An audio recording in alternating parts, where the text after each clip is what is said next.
Une frange de joueurs réfractaires a encore du mal à considérer le jeu mobile comme légitime, mais ça n'empêche pas Asus de sortir un smartphone entièrement dédié aux jeux vidéo.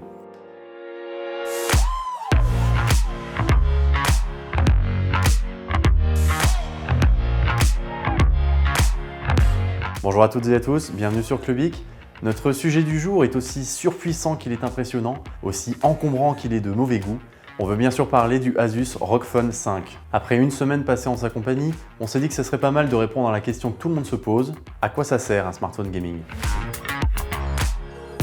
Mais il faut déjà parler de ce qui différencie un smartphone gaming d'un smartphone plus classique. Dans le ROG Phone 5, on retrouve le même SoC Snapdragon 888 que dans la majorité des téléphones haut de gamme sortis en 2021. En termes de performance, on est à peu près au même niveau que le Xiaomi Mi 11 ou alors un Samsung Galaxy S21 Ultra. Ce qui va changer entre les deux types d'appareils, c'est surtout l'écran. Ici, on est sur une dalle AMOLED 144 Hz qui bénéficie d'un taux d'échantillonnage de 300 Hz. Ça signifie deux choses. D'abord, que le moindre mouvement que vous allez effectuer sur l'écran va être retranscrit sans aucune latence perceptible, et ensuite que l'affichage sera ultra fluide. Ça trouve ses avantages notamment sur le scrolling sur les réseaux sociaux, mais aussi évidemment dans les jeux vidéo où la moindre action peut être décisive. Mais le ROG Phone 5 tire aussi son épingle du jeu du côté de la batterie. Il intègre en effet deux blocs de 3000 mAh pour un total de 6000 mAh rechargeable à 65 watts. D'après nos essais, il faut un peu moins de 53 minutes pour recharger le téléphone entièrement de 0 à 100%. Mais Asus ne s'arrête pas là et intègre également quantité de fonctionnalités qui permettent de faciliter la vie des joueuses et des joueurs, et notamment avec un second port USB-C sur le côté qui permet de recharger son téléphone alors qu'on le tient à l'horizontale. On peut également parler de la fonctionnalité de bypass charging qui permet simplement d'alimenter le téléphone et non pas de recharger la batterie. Ça va permettre notamment d'améliorer la durée de vie totale de la batterie en évitant de l'épuiser en la rechargeant constamment. Le ROG Phone 5, c'est aussi le meilleur son jamais entendu sur un smartphone Android. Grâce à ces deux énormes haut-parleurs frontaux, on peut s'immerger très facilement dans n'importe quel contenu qu'on visionne sur le téléphone. Avec tout ça, on comprend que le ROG Phone 5 est vraiment taillé pour le multimédia.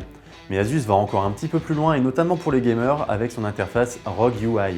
Elle intègre une montagne d'options qui permettent vraiment de s'approprier le moindre détail de ses jeux et d'améliorer vraiment son expérience.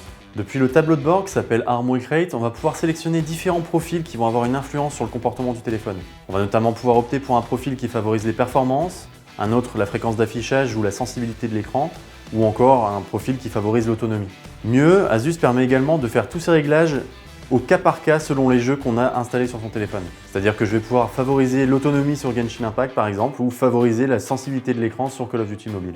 C'est également depuis Harmonic Rate qu'on va pouvoir sélectionner et configurer les raccourcis des fameuses Air Triggers, les gâchettes virtuelles. Les Air Triggers, ce sont vraiment les meilleurs atouts du ROG Phone depuis la première édition. Il suffit de lancer n'importe quel FPS pour s'en rendre compte.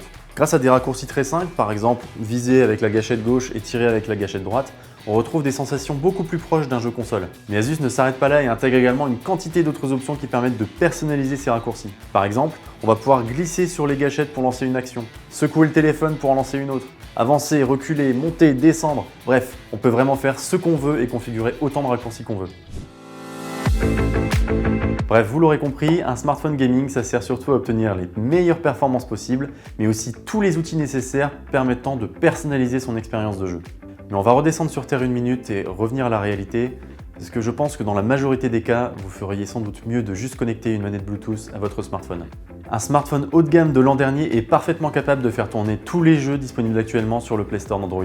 Offrez-vous simplement un support pour manette, connectez-le à votre téléphone et vous êtes parti pour faire tous les top 1 que vous voulez sur Fortnite ou PUBG. Mais alors à qui se destine vraiment le ROG Phone 5 ? Eh bien malgré tous les efforts entrepris par Asus pour légitimer sa gamme de smartphones en Europe, on se rend rapidement compte que ça reste un appareil destiné et taillé pour les marchés asiatiques qui sont beaucoup plus habitués à jouer sur smartphone qu'en Europe. Bien sûr, certaines personnes pourraient y trouver leur intérêt. Après tout, ça reste un excellent smartphone multimédia et il est vendu cette année à partir de 799 € contre 999 € l'an dernier. Maintenant, ça va vous demander de faire un certain nombre de compromis. Commencez par son design un peu particulier.